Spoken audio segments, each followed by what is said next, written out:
Thanks for joining us for the final part of our literature series on To Kill a Mockingbird by Harper Lee. I'm Ben from Jool Education, and we're about to analyze the ending to this timeless classic novel. We've mentioned the theme of the loss of innocence in other videos, and I'm bringing it up here again because it is fundamental to understand what effect time and experience have on our young main characters, particularly Scout and Jem. Consider for a moment that this story could have been told by an adult Scout with better and clearer explanations for everything that happened. It would have been better, right?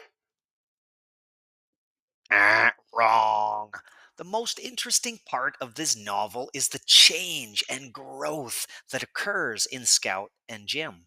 This development is what we call the loss of innocence because a child's simple, childish, naive, maybe ignorant ideas change into adult ones. In some ways, this is positive, though in other ways, it is hard because it means a loss of that playfulness, that creativity, that wonder, that imagination. A child's view of justice in the world is sometimes, no, oftentimes, purer than an adult's view, which can be negatively affected by any number of adult type fears and worries. Indeed, this novel is a roller coaster of emotions, and they just get more complicated as our main characters grow up and discover the world for what it really is. Perhaps you feel the same way as you get older and more mature. Take a look, for example, at some of the examples of emotional moments from the book, including that intense anger and hatred that Bob Ewell feels toward Atticus. Why does he hate him so much? What about the hypocrisy that Scout realizes in her own teacher at the school? Look at how she acts in school. Look at what she did at the trial.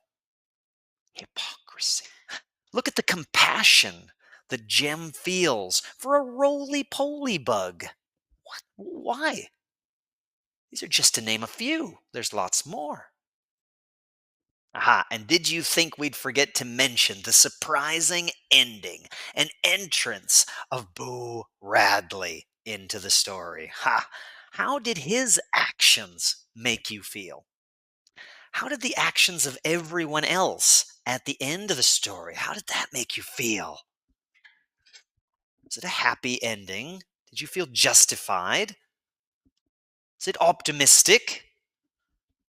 These feelings are important. Novels give us us ideas, but it's the feelings and emotions that make novels come alive. That's why we read them. I hope to see you again for our next book.